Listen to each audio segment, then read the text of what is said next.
বন্ধুরা, আজকের এই ভিডিওতে আমরা এক্সপ্লেন করতে চলেছি খাকি দ্য বেঙ্গল চ্যাপ্টার ওয়েব সিরিজটিকে। এই সিরিজটি আসলে বাংলার নতুন একটি রংকে দেখায়। এই সিরিজের শুরুতেই আমরা দুটো এসআই অফিসারকে দেখতে পাই, যার মধ্যে একজনের নাম ছিল হিমেল এবং অন্যজনের নাম ছিল আরাধ্যিকা। তারা দুজনে যখন কোথাও যাচ্ছিল তখন হঠাৎ করে তাদের উপর অ্যাটাক হয়ে যায়। আরাধ্যিকা যে কোনো মতে গাড়ি থেকে বাইরে বেরিয়ে পড়ে এবং সে তাড়াতাড়ি নিজের স্যার অর্জুন স্যারকে কল করে দেয় এবং সে তাকে এই অ্যাক্সিডেন্টের ব্যাপারেও বলে এবং সে এটিকেও বলে দেয় যে তাদের মধ্যে কেউ একজন গুপ্তচর রয়েছে। অর্জুন স্যার এই জায়গার মধ্যে আরাধ্যিকার জন্য একটি টিমকে পাঠাতে চেয়েছিল, কারণ হিমেল খুবই বেশি পরিমাণে ইনজার্ড ছিল। কিন্তু তখনই আরাধ্যিকার উপর আবার অ্যাটাক হয়ে যায় এবং ওই অ্যাটাকটি আসলে আর কেউ নয় বরং হিমেলই করিয়েছিল। অর্থাৎ ওই গুপ্তচর আর কেউ নয় বরং হিমেলই ছিল। এখানে হিমেল আরাধ্যিকার কাছ থেকে এসআইটির সমস্ত ধরনের প্ল্যান এবং সে সবকিছুকেই জানতে চায় যেগুলোকে সে আসলে জানে না। হিমেল এই ঘটনাকে রেকর্ডও করছিল। এরপরে এই কাহিনী কিছু সময় আগে এসে যায়, যেখানে আমরা কলকাতার মধ্যে দুটো গুন্ডকে দেখতে পাই, যারা স্কুল থেকে আসা একটি বাচ্চাকে কিডন্যাপ করতে চলেছিল। ওই গুন্ডা দুটি আসলে যে বাচ্চাটিকে কিডন্যাপ করতে এসেছিল তারা তার পরিবর্তে অন্য একটি বাচ্চাকেই কিডন্যাপ করে নেয়, কারণ ওই দুটো বাচ্চাকে দেখতেই সেম ছিল। কিন্তু পরে জানতে পারা যায় ওই বাচ্চাটি আর কেউ নয় বরং একটি মিনিস্টারের নাতি ছিল। ওই মিনিস্টারটি তাড়াতাড়ি বরুণ রয়ের কাছে পৌঁছে যায়। মিনিস্টার এখানে বরুণ রয়কে বলতে থাকে তার নাতির যদি কিছু হয়ে যায় তখন সে সমস্ত রহস্যকেই ফাঁস করে দিবে। বরুণ রয় মিনিস্টারের নাতিকে খোঁজার জন্য সমস্ত পুলিশদেরকেই লাগিয়ে দেয়। এরপরে এন্ট্রি হয়ে যায় অফিসার সপ্তঋষির, যাকে একটি বড় অফিসার ডেকে নেয়। সে তাকে এই বড় কেসটিকে দিয়ে দেয়। এখানে ওই অফিসারটি সপ্তঋষিকে শঙ্কর বর্মার কথা বলে, যাকে বাঘা বলা হয়। সেই আসলে পুরো পশ্চিমবঙ্গের মধ্যে রাজ করছে এবং হয়তো এই কাজটিও বাঘারই হবে। এরপরেই তিনি শঙ্কর বর্মার কাহিনীকে বলে, যে আসলে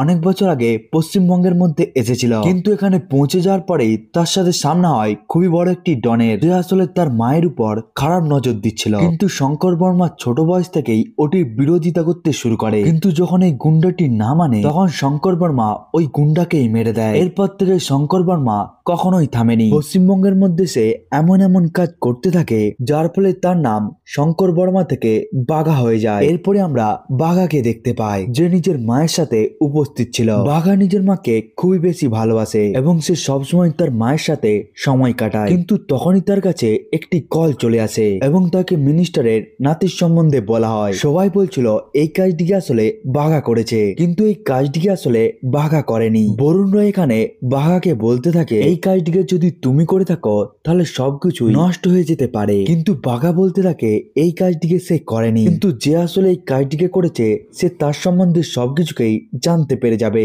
বাঘা এই ঘটনাটিকে জানার জন্য দুটো লোককে লাগিয়ে দেয়, যাদের নাম ছিল সাগর এবং রঞ্জিত। দুজনেই আসলে বাঘার খুব ভরসার লোক। এমনকি রঞ্জিত এবং সাগরও বাঘাকে নিজের বাবার মতো ভালোবাসে। এরপরেই তারা ওই দুটো বদমাসকে ধরে নেয়, যারা মিনিস্টারের নাতিকে কিডন্যাপ করেছিল। আসলে এই জায়গার মধ্যে এই দুটো গুন্ডা বাঘাকে বোঝাতে চেয়েছিল তারাও কাজের জন্য যোগ্য, এই জন্য আমরাও আসলে কাজের জন্য যোগ্য। কিন্তু এখানে সাগর এবং রঞ্জিত বলতে থাকে তোমরা এই কাজের জন্য একটু মাত্র যোগ্য নও, এই জন্য আমাদেরকে এই বাচ্চা দিয়ে দাও, এরপরে তাড়াতাড়ি তোমরা এই জায়গা থেকে চলে যাও। সাগর বাচ্চাকে পেয়ে যাওয়ার পরেই সে মিনিস্টারের ঘরের মধ্যে মিনিস্টারের নাতিকে ছেড়ে দিয়ে চলে আসে। এই ঘটনাটিকে দেখে সপ্তঋষিও অবাক হয়ে যায়, কারণ এই কাজটি এতটা তাড়াতাড়ি কিভাবে হয়ে গেল। এরপরে আমরা নিবেদিতা বসাককে দেখতে পাই, যে আসলে আগের ইলেকশনের জন্য দাঁড়িয়েছিল, এমনকি তার খুব বড় নামও হয়ে গিয়েছিল।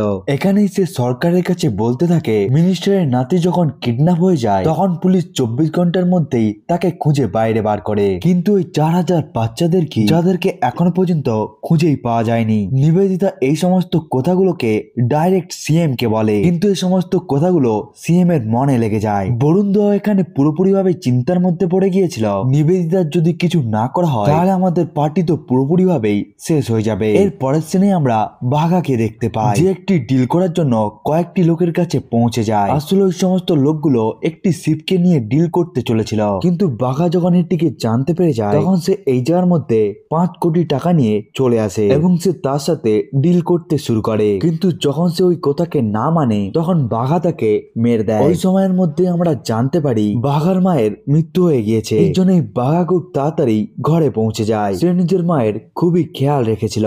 অন্যদিকে আমরা জানতে পারি বাঘার একটি ছেলেও রয়েছে, যার নাম হলো চীনা। তাকেও নিজের ঘরের মধ্যে ডেকে নেওয়া হয়। এখানে আমরা রঞ্জিত এবং সাগরকেও দেখতে পাই। কিছু সময় পরেই ওই জায়গার মধ্যে বরুণদা চলে আসে। সে আসলে এখানে দুঃখে বাঘাকে সামলাতে এসেছিল। কিছু সময় পরেই তারা একটি রুমের মধ্যে পৌঁছে যায়। এখানেই বরুণদা বাঘাকে কিছু কথা বলতে থাকে। সে বলতে থাকে নিবেদিতা তাদের কাজে বাধা দিচ্ছে। এই জন্য আমার প্ল্যান অনুসারে যদি কাজ হয়ে যায় তাহলে আমাদের পার্টিও বেঁচে যাবে এবং এই সরকার আবার ফেরত আসবে। সে বলতে থাকে আমি জানি তোমার অনেকগুলোই কালো বিজনেস রয়েছে। এই কথাকে আমি খুব ভালোভাবেই জানি, কারণ এর মধ্যে আমিও কিছু কিছুতে বিজনেস করি, কিন্তু আমি ওই বিজনেসের মধ্যে রেড করাতে চাই, যাতে আমরা রাজ্যকে দেখাতে পারি আমাদের কাজ খুবই ভালো। কিন্তু যেই জায়গার মধ্যে রেড পড়বে ওখানে সমস্ত মালগুলোকে ধরা হবে না। কিন্তু আমি তোমাকে বলবো রেড কোথায় পড়তে চলেছে এবং রেড কোন সময়ের মধ্যে পড়বে। এরপরে বাঘা এই ডিলের জন্য রাজি হয়ে যায়। সেই কথাটিকে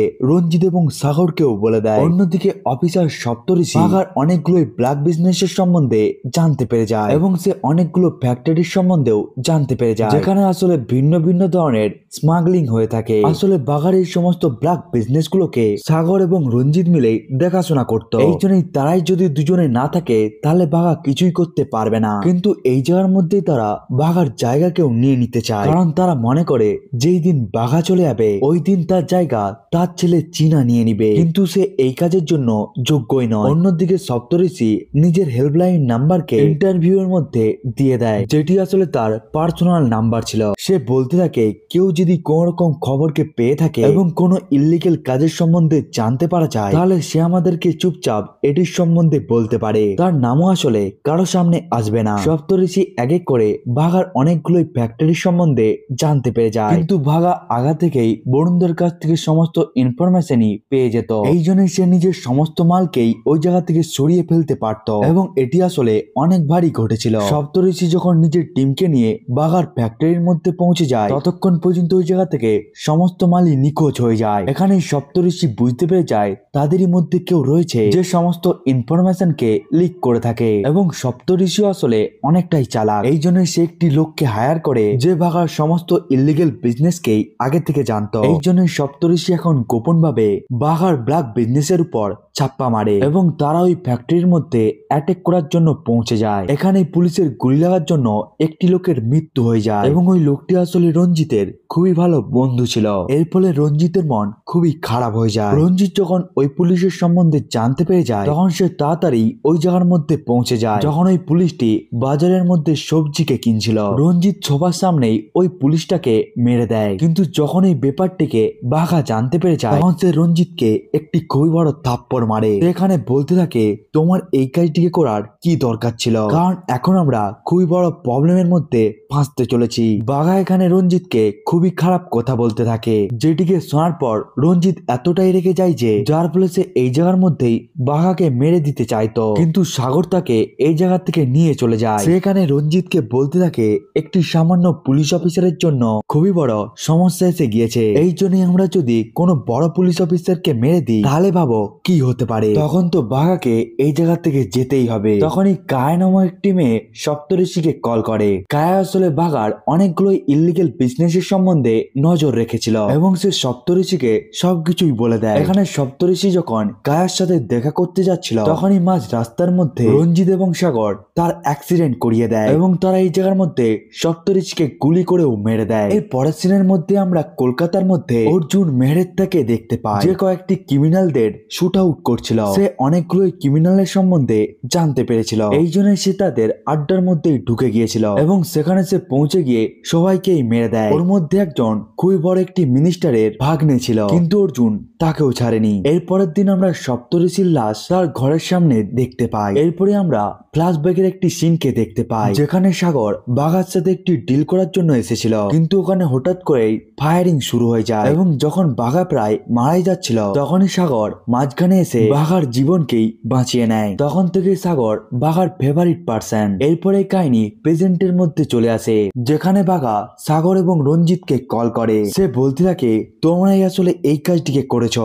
তোমরাই আসলে সপ্তঋষিকে মেরেছ। কিন্তু এখানে রঞ্জিত এবং সাগর বলতে থাকে তারা এই কাজটিকে করেনি, কিন্তু এটা কোনো ছোট কথা ছিল না। শহরের মধ্যে একটি আইপিএস অফিসারকে মেরে দেওয়া হয়েছিল, যার পুরো দোষিয়া ছিল বাঘার উপরে। এরপরে বাঘার নিজের সমস্ত ছেলেদেরকেই কল করে বলে দেয় তাদেরকে এখন আন্ডারগ্রাউন্ড হতে হবে। এখানেই বাঘা বরুণকেও কল করে এবং সে বলতে থাকে তাকে কিছুদিনের জন্য আন্ডারগ্রাউন্ড হতে হবে, নাহলে ব্যাপারটা খুবই খারাপ হয়ে যেতে পারে। বরুণ রয় আসলে তাকে এটাই বোঝায়। সিএম এর জন্য আসলে এটি খুবই বড় প্রবলেম ছিল, কারণ শহরের মধ্যে একটি আইপিএস অফিসারের মারা যাওয়া অর্থাৎ সরকার চোখ বুঝিয়ে বসে রয়েছে, এটিকে অপোজিশন পার্টি মনে করবে। এই জন্যই সিএম এই কেসের জন্য খুবই বড় একটি পুলিশকে হায়ার করতে চায়, যে এখানে ক্রাইমকে কিছুটা পরিষ্কার করতে পারবে। এই জন্যই বরুণ রয় এই কেসের জন্য অর্জুনকে ডাকে, যে এক এক করে ক্রাইমকে শেষ করে দেয়। এই জায়গার মধ্যে তার জয়েনিং হয়ে যায়। সে এখানে নিবেদিতার সাথে দেখা করে। সে এখানে বলতে থাকে তার চিন্তার কোন রকম কারণ নেই। সে সব থেকে প্রথমে বাঘা এবং বাঘার লোকদের সম্বন্ধে জানতে শুরু করে। অন্যদিকে বাঘা নিজের ছেলে চীনার সাথে আন্ডারগ্রাউন্ড হওয়ার চেষ্টা করছিল। যখন তারা রাস্তার মধ্যে ছিল তখনই ওই জায়গার মধ্যে একটি চেক পয়েন্ট এসে যায়। সে ওই জায়গার মধ্যে পুলিশ অফিসারকে টাকা খাওয়ানোর চেষ্টা করতে থাকে, কিন্তু ওই পুলিশটি তার কোন রকম কথাকেই শোনেনি। এর উপরে সে বাঘার উপরেই অ্যাটাক করে দেয়। সে তাকে গুলি তো মেরে দেয়, কিন্তু এর পরিবর্তে বাঘা এখানে সমস্ত পুলিশদেরকেই মেরে দেয়। এখানে কোনোভাবে চীনা নিজের বাবা বাঘাকে নিয়ে যেতে সফল হয়ে যায়, কিন্তু বাঘার অবস্থা খুবই খারাপ হয়ে যায়। কিছু সময় পরেই ওই জায়গার মধ্যে অর্জুন চলে আসে। সেই পুরো ঘটনাকেই ইনভেস্টিগেট করতে শুরু করে। সে এখানে বুঝতে পেরে যায় এখানে শুট আউট তো হয়েছে, এর সাথে বাঘারও গুলি লেগে গিয়েছে। এই জায়গার মধ্যে চীনা একটি লোকাল ডাক্তারকে ডেকে নেয়, যার সাহায্যে সে বাঘার চিকিৎসা করাতে থাকে। কিন্তু বাঘা এই জায়গার মধ্যে বরুণ রয়ের কাছে কল করে এবং সে বলতে থাকে তার জীবন এখন বিপদের মধ্যে রয়েছে। কিন্তু বরুণ রয় বলতে থাকে সে এখন কিছুই করতে পারবে না, কিছুদিন তো আসলে তোমাকে আন্ডারগ্রাউন্ড থাকতেই হবে। আগে অর্জুন জানতে পেরে যায় বাঘার একটি লোক যার নাম ছিল পিন্টু, সে ঘরের মধ্যে তো বন্দি ছিল, কিন্তু ওই জায়গার মধ্যে পুলিশদেরকে যেতে দেওয়া হচ্ছিল না। কিন্তু তখনই অর্জুন ওই জায়গার মধ্যে নিচেই চলে যায় এবং সে পিন্টুকে নেগড়িয়ে নেগড়িয়ে নিয়ে আসতে থাকে। পিন্টু এখানে বাঘার সম্বন্ধে সবকিছুকেই বলে দেয়। সে এখানে বলতে থাকে বাঘা নিজের ছেলে চীনার সাথে আন্ডারগ্রাউন্ড হয়েছে এবং তারা কোন জায়গায় যেতে পারে সেটিকেও সে জানে। অন্যদিকে নিবেদিতার কাছে খুবই বড় একটি ইনফরমেশন ছিল, একটি আইপিএস অফিসার মারা গিয়েছে, কিন্তু এরপরও সরকার কিছুই করছে না। এই জন্য সে সিএম এর উপর বারবার প্রশ্ন করছিল। এখানেই নিবেদিতা বলতে থাকে যদি সরকার কিছু না করতে পারে তাহলে সিএম কে নিজের পদকেই ত্যাগ করা উচিত। এই পুরো ঘটনাকে আসলে সিএমও শুনছিল। সে এখানে বুঝতে পেরে যায় সে এখনো যদি কিছু না করে তাহলে তার হাত থেকে তার পার্টি খুব তাড়াতাড়ি চলে যাবে। এই জন্যই সে বরুণ রয়ের সাথে কিছু প্ল্যানিং কে বানাতে থাকে। অন্যদিকে অর্জুন চীনার ওই লোকাল ডক্টরের কাছে পৌঁছে যায়, যে আসলে বাঘার চিকিৎসা করছিল। সে বলতে থাকে বাঘা আসলে যেই জায়গার মধ্যে রয়েছে সেই জায়গাকে আসলে সে নিজেও জানে না, কিন্তু চীনা খুব তাড়াতাড়ি তার কাছে আসতে চলেছে, কারণ সে ওই জায়গার মধ্যে ড্রেসিং করতে অবশ্যই যাবে। কিছু সময় পরেই ওই জায়গার মধ্যে চীনা চলে আসে। সে নিজের সাথে ডক্টরকে নিয়ে যেতে তো চেয়েছিল, কিন্তু ডক্টরটি আসলে খুবই ভয় পেয়েছিল।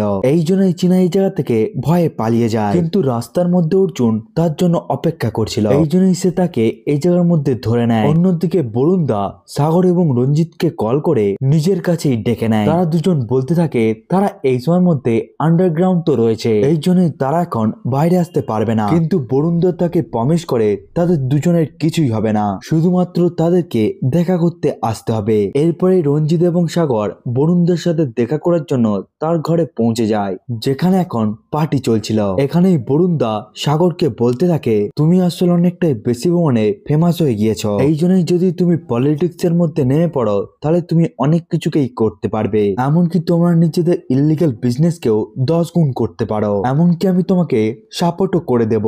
কিন্তু তোমাদেরকে একটি কাজ করতে হবে, সেই কাজটি হলো এই যে তোমাদেরকে বাঘাকে মারতে হবে। এর জন্য তারা দুজনেই মেনেই যায়, কারণ তারাও আসলে এই জন্যই অপেক্ষা করছিল। অন্যদিকে অর্জুনের হাতে চীনা লেগে গিয়েছিল। সে চীনার কাছে বারবার বাঘা বাঘার সম্বন্ধে জিজ্ঞাসা করছিল। সে বলতে থাকে সে যদি তার সম্পর্কে বলে দেয় তাহলে সে তার এনকাউন্টার করবে না, বরং সে তাকে শুধুমাত্র অ্যারেস্ট করবে। কিন্তু চীনা বলতে থাকে আমি যদি তার সম্বন্ধে বলে দিই তাহলে তুমি তাকে পুরোপুরি ভাবেই মেরে দিবে। এখানে চীনা অর্জুনকে বাঘার লোকেশনের সম্বন্ধে বলে দেয়, কিন্তু তাদের ওই জায়গার মধ্যে পৌঁছানোর আগে ওখানে সাগর এবং রঞ্জিত পৌঁছে যায়। তারা দুজনে আসলে এখানে বাঘাকে মারতে এসেছিল। বাঘাও আসলে জানতে পেরে যায় এই কাজটিকে আসলে তাদের বরুণ দা দিয়েছে বলে। এরপরে রঞ্জিত এবং সাগর বাঘাকে মেরে দিয়ে এই জায়গা থেকে চলে যায়। এরপরে অর্জুন ওই জায়গার মধ্যে নিজের পুরো টিমকে নিয়ে চলে আসে, কিন্তু তারা এই জায়গার মধ্যে সে দেখতে পায় বাঘা মারা গিয়েছে। এরপরেই আমরা 1928 সালের একটি কাহিনীকে দেখতে পাই, যেখানে আমরা নিবেদিতার সাথে সোম নামক একটি ছেলেকে দেখতে পাই, যে আগে আসলে এই পার্টির নেতা ছিল। কিন্তু একটি দাঙ্গার মধ্যে এমন লড়াই শুরু হয়ে যায় যার ফলে সোম কোমার মধ্যে পৌঁছে যায়। এর পরের দিন সিএম মিডিয়ার কাছে এসে বলে দেয় সপ্তঋষির রিভেঞ্জকে নিয়ে নেওয়া হয়েছে, কারণ আমাদের পুলিশ অফিসার ওখানে বাঘাকে মেরে দিয়েছে। এই কাজকে আসলে অর্জুন মৈত্র করেছে। এর ফলে সিএম এর পার্টি আবার বেঁচে যায়। এখানে চীনা মনে করছিল অর্জুনই আসলে বাঘাকে মেরেছে, কিন্তু অর্জুন ভরসা দিয়ে বলতে থাকে সে এই কাজটিকে করেনি। সে বলতে থাকে সে যদি বাঘাকে মারতেই চাইতো তাহলে সে পুরো জনগণের কাছেই তাকে মারতো। এতক্ষণ পর্যন্ত অর্জুন যেই সমস্ত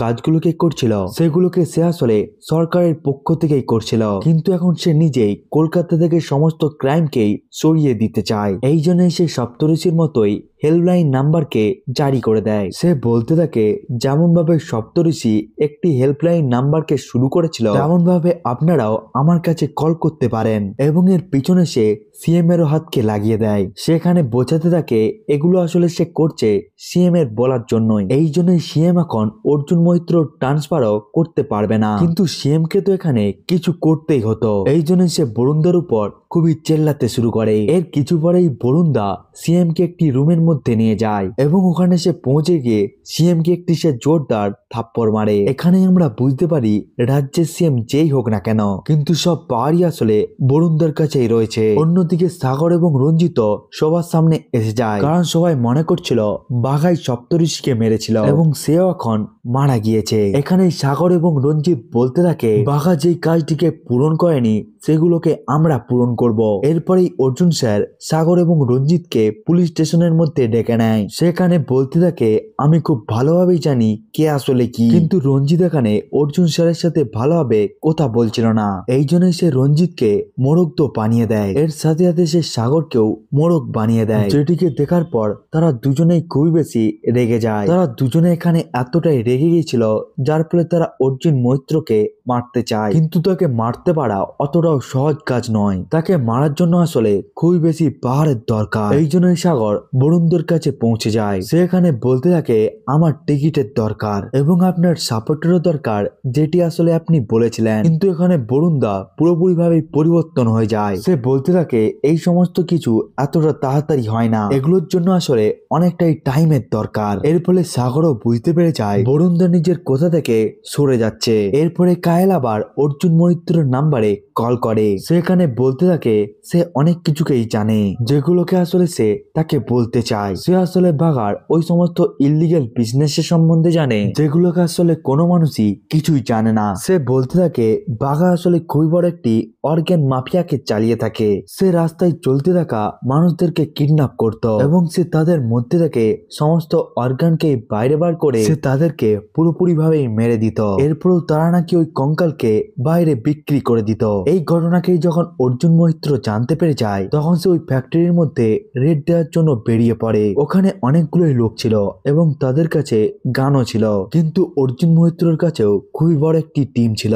সেখানে তাদের সাথে লড়াই করতে শুরু করে এবং সে এক এক করে সবাইকেই মারতে থাকে। অর্জুন এই জায়গার মধ্যে অনেকগুলোই কঙ্কালকে দেখতে পেয়ে যায় যেগুলো আসলে আজকের মধ্যেই বিদেশ যেতে চলেছিল। এই পুরো ঘটনাকে যখন সিএম জানতে পেরে যায় তখন সে পুরোপুরি ভাবেই অবাক হয়ে যায়, কারণ এটি সপ্তঋষির থেকেও খুবই বড় একটি কেস। অপোজিশন আসলে এই সমস্ত কেসের জন্যই অপেক্ষাই করে থাকে। সাগর এবং রঞ্জিত খুব ভালোভাবেই জানতো যে এখন সময় এসে গিয়েছে। বরুণদের যখন এখানে তাদেরকে কল করে তখন সে তাকে নিজেদের সমস্ত ডিমান্ডকেই বলে দেয়। তাদের আসলে টিকিটের দরকার, এমনকি তার পুরোপুরিভাবে সাপোর্টেরও দরকার। এরপরে অর্জুন কায়েলের কাছে পৌঁছে যায় এবং সে কায়েলের কাছ থেকে সবকিছু জিজ্ঞাসা করতে থাকে। কায়েল বলতে থাকে সে খুব ভালোভাবেই জানে যে সপ্তঋষিকে আসলে কে মেরেছিল। সপ্তঋষিকে আসলে বাঘা নয় বরং রঞ্জিত এবং সাগর মেরেছিল, কারণ সে নিজেই সপ্তঋষিকে কল করে ডেকেছিল। কিন্তু যখন তারা মাঝ রাস্তার মধ্যে ছিল তখন সাগর এবং রঞ্জিত নিজের কারের সাহায্যে তার অ্যাক্সিডেন্ট করিয়ে দেয়। এরপরে পরে তার উপর গুলি মেরে তার হত্যা করে দেয়। তখন আসলে সে ওই জায়গার মধ্যেই উপস্থিত ছিল। অর্জুন বলতে থাকে তুমি কি এই ঘটনাকে কোর্টের মধ্যে বলতে পারবে? তুমি যদি কোর্টের মধ্যে এই ঘটনাকে বলতে পারো তাহলে আমি তোমার পুরো সিকিউরিটিরই ব্যবস্থা করে দেব। এরপরে কায়েলও রাজি হয়ে যায়। এরপরেই অর্জুন রঞ্জিত এবং সাগরকে গ্রেপ্তার করার জন্য যেতে থাকে, কিন্তু তখনই তার কাছে কমিশনারের কল এসে যায়। সে বলতে থাকে তুমি যে কাজের জন্য অগ্রসর হচ্ছ ওই কাজটিকে তুমি এই জায়গার মধ্যেই থামিয়ে দাও। কিন্তু অর্জুন তার কথা কেউ শোনেনি এবং সে সাগর এবং রঞ্জিতকে গ্রেপ্তার করার জন্য বেরিয়ে পড়ে। এই জায়গার মধ্যে সাগর পার্টি করছিল কারণ সে ইলেকশনের টিকিট পেতে চলেছিল। কিছু সময় পরেই অর্জুনের কাছে আরেকটি কল এসে যায়। যেই কলের সাহায্যে অর্জুন জানতে পারে কেউ আসলে কায়েল এবং তার বাবাকে মেরে দিয়েছে। এই ঘটনাকে জেনে সে পুরোপুরি ভাবেই অবাক হয়ে যায়। আসলে পুরো কাজটিকেই বরুণদা করেছিল। অর্জুন যেহেতু সরকারের বিরুদ্ধে গিয়ে কাজ করতে শুরু করে দিয়েছিল এই জন্য এখন তার ট্রান্সফার তো করা যাবে না, কিন্তু তাকে এমন একটি ডিউটির মধ্যে পাঠিয়ে দেওয়া হয় যেখান থেকে সে এখন কিছুই করতে পারবে না। তাকে সিএম ক্যাম্পেনের মধ্যে সিকিউরিটির দায়িত্বকে দেয়া হয় এবং এই কেসের পেছনে নতুন একটি অফিসার এসে যায় যার আসলে নাম ছিল বিশ্বজিৎ, কিন্তু সে অতটাও বেশি পরিমাণে বুদ্ধিমান ছিল না। এখানে অর্জুনের টিমের যতগুলো মেম্বার ছিল সে তাদেরকে একটু মাত্র পছন্দও করতো না। এর পরের দিন আসলে সাগর ইলেকশনের টিকিট পেতে চলেছিল, এই জন্য সবাই খুবই খুশিতে ছিল কারণ এখন তাদের কাছেও পাওয়ার আসতে চলেছিল। এর পরের দিন আমরা বরুণদাকে ভাষণ দিতে দেখতে পাই। এখানে আমরা সিকিউরিটি হিসাবে অর্জুন মৈত্রকেও দেখতে পাই। এখানে বরুণদা সাগরের জন্য ইলেকশন টিকিটকেও দিয়ে দেয়। এরপরে অর্জুন নিজের পুরো টিমকেই নিজের ঘরের মধ্যে ডেকে নেয়। সে এখন অফিসিয়ালি কিছুই করতে তো পারতো না, কিন্তু সে আনঅফিসিয়ালি সবকিছুকেই করতে পারতো, যার জন্য তার টিমের মেম্বারগুলো রাজি হয়ে যায়। তারা প্ল্যান বানাতে থাকে তাদেরকে কোনোভাবে সাগর এবং রঞ্জিতকে আলাদা করে দিতে হবে। এই জন্যই আমাদেরকে সবকিছুই প্ল্যান করতে হবে। এর পরের দিন তারা সাগর এবং রঞ্জিতের লোকদেরকে ডেকে নেয়। সে সাগর এবং রঞ্জিতের প্রত্যেকটি লোককেই আলাদা করে দেয়। সাগরের যতগুলো লোক ছিল তাদেরকে পাঠিয়ে দেওয়া হয়, কিন্তু রঞ্জিতের দলে যতগুলো লোক ছিল তাদেরকে পুলিশ খুবই জোরে মারতে শুরু করে দেয়। এই ঘটনাকে যখন রঞ্জিত জানতে পেরে যায় তখন তো সে পুরোপুরি ভাবেই অবাক হয়ে যায়, কারণ সাগর পলিটিক্সে এসে যাওয়ার জন্য তার ছেলেদেরকে ছেড়ে দেওয়া হয়েছে, কিন্তু আমি যেহেতু কিছুই নই এই জন্য আমাদের লোককে এতটাই খারাপ ভাবে মারা হয়েছে। এরপরে চ্যাটার্জি নামক একটি লোকের কাছে অর্জুন মৈত্র পৌঁছে যায়। চ্যাটার্জি আসলে বরুণদার সাথে ডিল করতে চলেছিল। এই ডিলের মধ্যে আসলে সাগর এবং রঞ্জিতের দুজনেরই নাম আসতে চলেছিল, কিন্তু অর্জুন কোনোভাবে ওই ডিল থেকে রঞ্জিতের নামকে সরিয়ে দেয়। এর পরের দিন যখন বরুণদা চ্যাটার্জির সাথে ওই ডিল করার জন্য আসে তখন সে ওই ডিলের মধ্যে বলে দেয় এই ডিলে রঞ্জিত থাকবে না, যার জন্য বরুণদাও রাজি হয়ে যায়। কিন্তু এর জন্য সাগরের মন খারাপ হয়ে যেতে থাকে, কারণ এই ডিল থেকে রঞ্জিতকে সরিয়ে দেওয়া হয়েছে। রঞ্জিত আসলে খুবই বেশি রাগী। যখন সেই ব্যাপারকে জানতে পেরে যাবে তখন সে খুবই বেশি রাগারাগি করবে। এই জন্যই বরুণদা তাকে এই ঘটনাটিকে রঞ্জিতকে বলতে মানা করে, কিন্তু অর্জুন মৈত্র ওই দিনের মধ্যেই রঞ্জিতকে ওই ডিলের সম্বন্ধে বলে দেয়। রঞ্জিত বিশ্বাস করতে পারছিল না সাগর এই ডিলের সম্বন্ধে তার কাছ থেকে এত কিছু লুকিয়েছিল বলে। সে মনে করছিল অর্জুন আসলে মিথ্যা কথা বলছে। এর পরের দিন থেকে রঞ্জিতের বিহেভিয়ার পরিবর্তন হতে থাকে। সে সাগরের সাথে ঠিকমতো ভাবে কথা বলছিল না, তাদের মধ্যে এখন মতভেদ শুরু হয়ে যায়। রঞ্জিত সাগরকে চ্যাটার্জির ডিলের সম্বন্ধেও বলে, কিন্তু সাগর বলে দেয় ওই ডিলটি আসলে ইলেকশনের পরে হবে। সমস্ত কথাকে শোনার পর রঞ্জিত বুঝতে পেরে যায় সাগর তাকে মিথ্যা কথা বলছে। রঞ্জিত যেই জায়গার মধ্যে যেতে থাকে সেখানেই সে সাগরের নামকে শুনতে পায়। মনে হচ্ছিল রঞ্জিতের কোন রকম কদরই নেই। এরপরে একটি ফাংশনের মধ্যে বরুণদা এসে যায়, যেখানে সাগর খুব ভালোভাবে তার সাথে দেখা করে, কিন্তু সে রঞ্জিতের সাথে দেখাও করেনি। এর ফলে রঞ্জিত ধীরে ধীরে খুবই রেগে যেতে থাকে। লাগে। এখানে আমরা দেখতে পাই সাগরের একটি খুবই দূরের বোন রয়েছে। রঞ্জিত তার ঘরের মধ্যেই পৌঁছে যায় এবং সে তার ইজ্জতের সাথে খেলা করতে শুরু করে দেয়। সাগরের বোন যার আসলে নাম ছিল দীপা, রঞ্জিত তার সাথে খারাপ কাজ করতে শুরু করে দেয়। সাগর যখন এই পুরো ব্যাপারকে জানতে পেরে যায় তখন সে রঞ্জিতকে থাপ্পড় মেরে দেয়, যার ফলে এখন তাদের দুজনের মধ্যে এখন লড়াই শুরু হয়ে যায়। সাগর এখানে রঞ্জিতকে পরিষ্কার বলে দেয় আজ থেকে সে যেন তার চেহারা না দেখায়, এর ফলে হয়তো তাদের দুজনের মধ্যে কেউ একজনই বেঁচে থাকবে। অর্জুন আসলে যেটিকে চাইতো সেটিই হয়ে যায়। সে আসলে সাগর এবং রঞ্জিতের মধ্যে শত্রুতা নিয়ে আসতে চলেছিল এবং এখন ওই শত্রুতা শুরু হয়ে যায়। এরপরেই সাগর দীপার কাছে পৌঁছে যায়। সে এখানে দীপা এবং তার ভাইকে বলতে থাকে তোমাদেরকে কিছুদিনের জন্য বাইরে যাওয়া উচিত, কারণ রঞ্জিত এখন রেগে রয়েছে। সাগর আসলে দীপাকে নিজের বোনের মতো মনে করে, কিন্তু দীপার ভাই এখানে বলতে থাকে আমাদের আসলে পুলিশের কাছে কমপ্লেন করা উচিত, যার পুরোপুরি বিরুদ্ধে চলে যায় সাগর। এই কিছু সময় পরেই ওই জায়গার মধ্যে মঞ্জুলা পৌঁছে যায়। মঞ্জুলা আসলে সাগরের ওয়াইফ ছিল। মঞ্জুলা এই জায়গার মধ্যে সাগরকে বলতে থাকে আমাদের আসলে পুলিশের কাছে কমপ্লেন করা উচিত, কিন্তু সাগর এই কাজের পুরোপুরিভাবে বিরোধিতা ছিল, কারণ এর জন্য তার পলিটিক্স এর ক্যারিয়ার মধ্যে দাগ পড়তে পারত। এই জন্যই সে দীপা এবং তার ভাইকে আন্ডারগ্রাউন্ড হওয়ার জন্য বলছিল। এই জন্যই মঞ্জুলা সাগরকে খুবই বকতে শুরু করে। সে বলতে থাকে ওর জায়গায় যদি আমি থাকতাম তাহলে তখন তুমি কি করে নিতে। এই কথাকেই শোনার পর সাগর এই জায়গা থেকে চলে যেতে শুরু করে। সে এখানে কারোর সাথে কথা বলছিল, কিন্তু যখন সে রাস্তা দিয়ে যাচ্ছিল তখনই হঠাৎ করে 2 থেকে 3টি লোক চলে আসে এবং তারা দীপার ঘরের মধ্যে একটি বোমকে লাগিয়ে চলে আসে। এরপরে খুবই বড় একটি বোম ব্লাস্ট হয়। এই ব্লাস্টের মধ্যে দীপার ভাইয়ের সাথে সাথে মঞ্জুলাও পুরোপুরি ভাবে মারা যায়। এই বোম ব্লাস্টটিকে আসলে রঞ্জিত করিয়েছিল। এই খবরটিকে আসলে অর্জুন মৈত্র পেয়ে যায়। যারা আসলে এই বোম ব্লাস্টটিকে করেছিল সেই খবরটিকে রঞ্জিতকে বলে দেয় এবং সে এটিকেও বলে দেয় ওই ঘরের মধ্যে মঞ্জুলাও ছিল। এই কথাকেই শোনার পর রঞ্জিত পুরোপুরি ভাবেই অবাক হয়ে যায়। সে তাড়াতাড়ি সাগরকে কল করে তার সাথে কথা বলতে চাইছিল, কিন্তু সাগর এখন কোনো কথা বলতেই চাইছিল না, কারণ সে এখন পুরোপুরি ভাবেই রেগে গিয়েছে। এখন সাগর কিছুই বুঝতে পারছিল না। তার মনের মধ্যে শুধুমাত্র মঞ্জুলার নাম চলছিল। বরুণ রায়ও তাকে বোঝাতে থাকে কিছুদিন পরে আসলে ইলেকশন আসতে চলেছে, এই জন্যই তুমি যদি কোন রকম ভুল সিদ্ধান্তকে নিয়ে নাও তাহলে তোমার পলিটিক্যাল ক্যারিয়ার এই জায়গার মধ্যেই শেষ হয়ে যাবে। কিন্তু সাগর এখন কিছুকেই পরোয়া করে না। যেই সমস্ত লোক আসলে এই ব্লাস্টটিকে করিয়েছিল সাগর এক এক করে তাদেরকে খুঁজতে শুরু করে, কারণ রঞ্জিত এখন আন্ডারগ্রাউন্ড হয়ে গিয়েছিল। সাগর এই জায়গার মধ্যে ওই বোম ব্লাস্ট করা লোকদেরকে এমন ভাবে মারতে থাকে যার ফলে পুলিশরাও এই দৃশ্যকে দেখে খুবই অবাক হয়ে যায়। এখানে সাগর রঞ্জিতের লোকদেরকে খুবই খারাপ ভাবে মারছিল।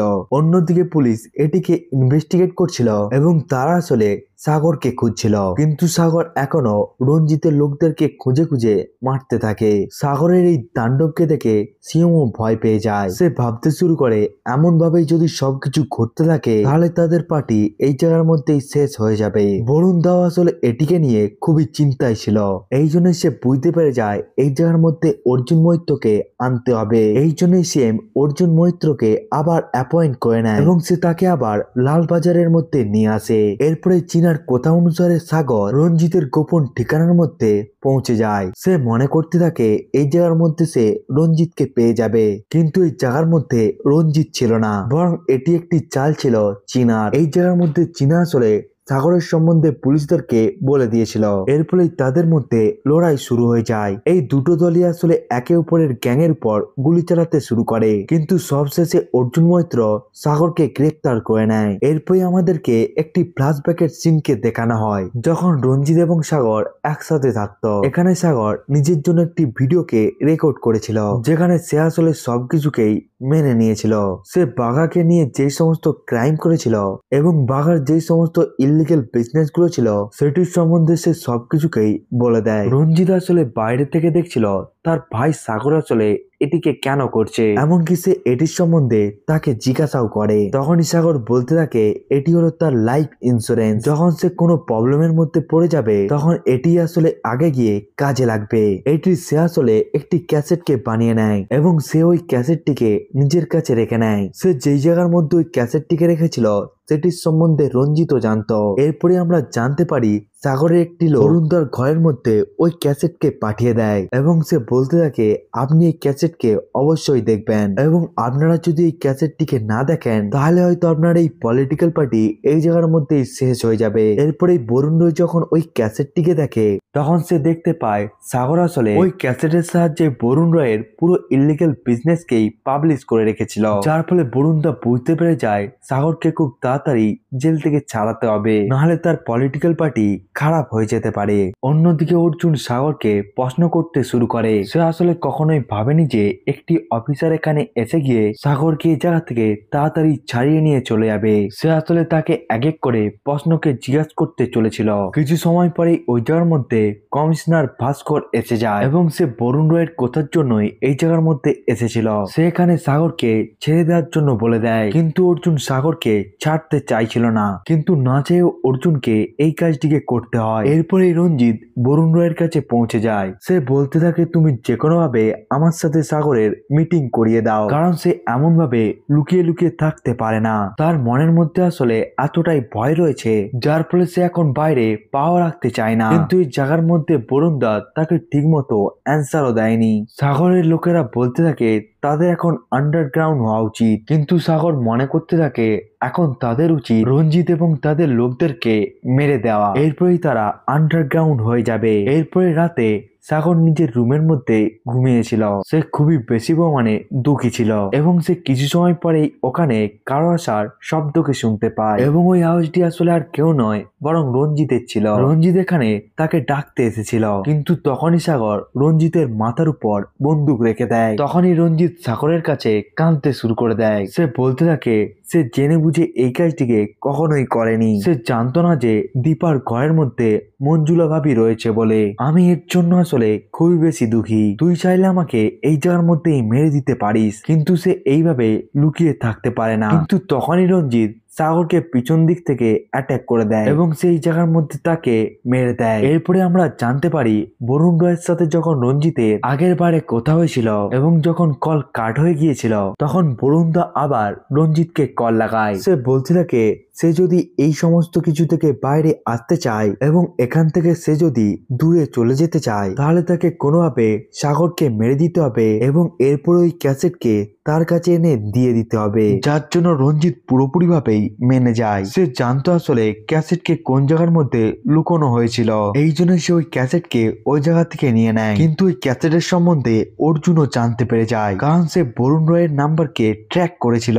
এরপরেই বরুণ রয় নিজের কয়েকটি লোককে রঞ্জিতের কাছে পাঠাতে চলেছিল, কারণ তার কাছে তো ক্যাসেট ছিল। রঞ্জিত তাকে আসলে একটি ঠিকানা বলে দেয়, কিন্তু এটির সম্বন্ধে অর্জুন মৈত্রও জানতে পেরে যায়। যেহেতু হিমল এবং আন্তরিকা সব থেকে কাছে ছিল এই জন্যই তার রঞ্জিতের কাছে পৌঁছে যায়। রঞ্জিত ওই জায়গার মধ্যে খুবই রেগেছিল এবং তাদের মধ্যে খুবই ভয়ানক লড়াইও শুরু হয়ে যায়, কিন্তু এখান থেকে রঞ্জিত পালিয়ে যেতে সফল হয়ে যায়। কিন্তু এই ক্যাসেটটিকে আন্তরিকা এবং হিমেল পেয়ে যায়। এই ক্যাসেটটিকে নিয়েই তারা আসলে হেডকোয়ার্টার যাচ্ছিল, কিন্তু মাঝ রাস্তার মধ্যেই তাদের উপর অ্যাটাক হয়ে যায়। এরপরে আন্তরিকা অর্জুনকে কল লাগায়, যেটিকে আমরা এই সিরিজের প্রথম পার্টেই দেখতে পেয়েছিলাম এবং সে বলতে থাকে তাদের মধ্যে একটি খবরই রয়েছে যে আসলে সমস্ত ইনফরমেশনকে লিক করে থাকে এবং আমরা জানতে পারি যে আসলে ওই সমস্ত খবরগুলোকে লিক করছিল সে আসলে আর কেউ নয় বরং আন্তরিকা ছিল। কিন্তু শুরুর দিক থেকে আমাদের এটি মনে হচ্ছিল আসল খবরই আসলে আর কেউ নয় বরং হিমেল, কিন্তু আমরা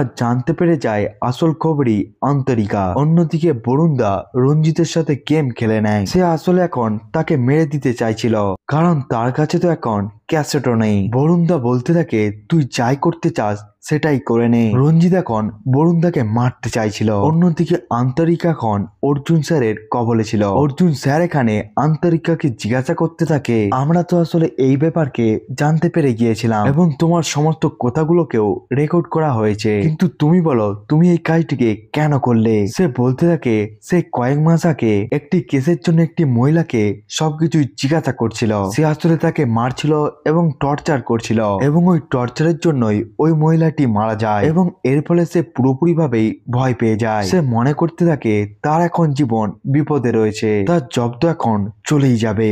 এই জন্যই সে বরুণ রয়ের কাছে পৌঁছে যায় এবং সে তার কাছ থেকে সাহায্য কেউ নিয়ে নেয়। কিন্তু এর পরিবর্তে বরুণ রয় বলতে থাকে সময় এলে তোমাকে আমার জন্য সাহায্য করতে হবে, যার জন্য আন্তরিকা এখানে মেনে যায় এবং সঠিক সময়ে বরুণ রয় আন্তরিকার সাহায্য নিয়ে নেয়। আন্তরিকাও এখানে বরুণ রয়কে সাহায্য করতে থাকে এবং এর জন্য সে টাকা এবং প্রমোশন কেও পাচ্ছিল। এই জন্যই সে নিজের কাজকে খুবই ভালোভাবেই করতে থাকে। কিন্তু আন্তরিকা জানতো না এর পিছনে কতজন অফিসার মারা গিয়েছিল। অন্যদিকে আমরা দেখতে পাই রঞ্জিত খুবই রেগে রয়েছে, কারণ সে কোনোভাবে বরুণ রয়কে মারতে চায়। সে বরুণ রয়ের রুটিনকে পুরোপুরিভাবে জেনে নেয়। সে আসলে সকালবেলায় জগিং এর জন্য যায় এবং সে ডিসাইড করে নেয় যে সে সকালবেলায় গিয়ে বরুণ রয়কে মেরে দিবে। কিন্তু এই খবরকে আগে থেকেই অর্জুন মৈত্র জানতে পেরে যায়। সকাল সকাল আসলে বরুণ রয়কে কেউ মারতে চায়। এরপরেই সকালবেলায় বরুণ রয় জগিং এর জন্য বেরিয়ে পড়ে। অর্জুনও আসলে হিমেলের কাছে কল করে দিয়েছিল যাতে সেই জায়গার মধ্যে বরুণ রয়কে সিকিউরিটি দিতে পারে। এই জন্য অর্জুনের কথা অনুসারে হিমেল ওই জায়গার মধ্যে চলে আসে এবং তারা বরুণ রয়কে প্রোটেক্ট করতে শুরু করে। কিছু সময় পরেই ওই জায়গার মধ্যে রঞ্জিত পৌঁছে যায় এবং সে বরুণ রয়ের দুটো সিকিউরিটিকেই মেরে দেয়। এরপরে সে বরুণ রয়কেও পুরোপুরিভাবে ইনজার্ড করে দেয় এবং সে তাকে এই জায়গার মধ্যে মেরেও দেয়। হিমেল এখানে অনেকটাই চেষ্টা করেছিল কিন্তু সে তাকে বাঁচাতে পারেনি, যেটির সম্বন্ধে সে অর্জুন মৈত্রকে বলে দেয়। সে আসলে বরুণ রয়কে বাঁচাতে পারেনি বলে বরুণ রয়ের মৃত্যুর জন্য এই কেসটি খুবই বেশি ইম্পর্টেন্ট হয়ে যায়, কারণ বরুণ রয় খুবই বড় একটি মন্ত্রী ছিল। এরপরে অর্জুন নিজের মাইন্ডকে লাগাতে থাকে। সে মনে করতে থাকে এখন রঞ্জিতকে কে প্রোটেকশন দিবে, কারণ তার এখন মৃত্যু নিশ্চিত হয়ে গিয়েছে। অন্যদিকে আমরা রঞ্জিতকে দেখতে পাই যে নিবেদিতার অফিসের মধ্যে পৌঁছে যায়। সে এখানে বলতে থাকে আমার কাছে এমন জিনিস রয়েছে যার জন্য আপনি সিএম এর আসনে বসতে পারেন। যেমন ভাবে সাগর নিজের ক্যাসেটকে রেকর্ড করিয়েছিল তেমন ভাবে আমিও একটি ভিডিওকে রেকর্ড করব, কারণ আমিও সিএম এর সম্বন্ধে অনেক কিছুকেই জানি। আপনাকে শুধুমাত্র একটি জিনিসই করতে হবে, আমাকে এই দেশ থেকে বাইরে নিয়ে যেতে হবে এবং আমাকে অনেকটা বেশি টাকাকেও দিতে হবে। এর পরিবর্তে আমি তোমাকে সিএম বানিয়ে দেব। প্রথমে এই কথার জন্য নিবেদিতা মানছিল না, কিন্তু পরে সেই কথাকে মেনে নেয়। এরপরে অর্জুন জানতে পেরে যায় নিবেদিতার ক্যাম্পেনের 5 দিন আগে নিবেদিতা ঢাকা যেতে চায়, কিন্তু এমনটা কেমন ভাবে সম্ভব। এই জন্যই তার মাইন্ডের মধ্যে একটি কথা এসে যায় এবং সে এরপর থেকেই নিবেদিতার ফোনকে ট্র্যাক করতে শুরু করে যাতে সে জানতে পারে সে কার কার কন্ট্যাক্টের মধ্যে রয়েছে। অন্যদিকে রঞ্জিতের আইডেন্টিটি চেঞ্জ হয়ে যায় এবং তাকে ঢাকা নিয়ে যাওয়ার জন্য পুরোপুরিভাবে তৈরি হয়ে যায় এবং তার সাথে নিবেদিতাও যেতে চলেছিল। এবং তারা যখন এয়ারপোর্টের দিকে বেড়াতে চলেছিল তখন এটির সম্বন্ধে অর্জুন মৈত্রও জানতে পেরে যায়। তারা নিজেদের পুরো টিমকে নিয়েই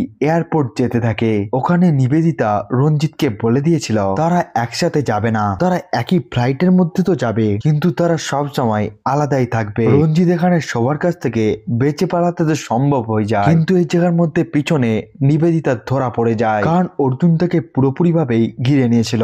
অর্জুন তাকে বোঝাতে থাকে সে তাকে খুবই ভালো পলিটিশিয়ান মনে করত, কিন্তু তুমিও আসলে সবারই মতো। অন্যদিকে রঞ্জিত সমস্ত বোর্ডিং কে পাস করে আগে যেতে তো সফল হয়ে যায়, কিন্তু ভেতরে যাওয়ার পর তাকে অর্জুন ধরে নেয়। অর্জুন আসলে রঞ্জিতকে চিনতে পেরে গিয়েছিল, বাকি কেউই আসলে তাকে চিনতে পারেনি। তাদের দুজনের মধ্যে খুবই ভালো ফাইট হতে থাকে এবং রঞ্জিত অর্জুনকে খুবই ভালো টক্কর দিতে থাকে, কিন্তু সবশেষে অর্জুন রঞ্জিতকেও মেরে দেয়। এই সিরিজের শেষে আমরা দেখতে পাই অর্জুনের কাছে অনেকটাই প্রমাণ রয়েছে সিএম এর বিরুদ্ধে, যেটিকে সে নিবেদিতাকে দিয়ে দেয় এবং সে রঞ্জিতের ক্যাসেটকেও নিবেদিতাকে দিয়ে দেয়, কারণ সে জানতো নিবেদিতা খুবই ভালো একটি পলিটিশিয়ান এবং সে রাজ্যকে খুবই ভালোভাবেই চালাতে পারবে।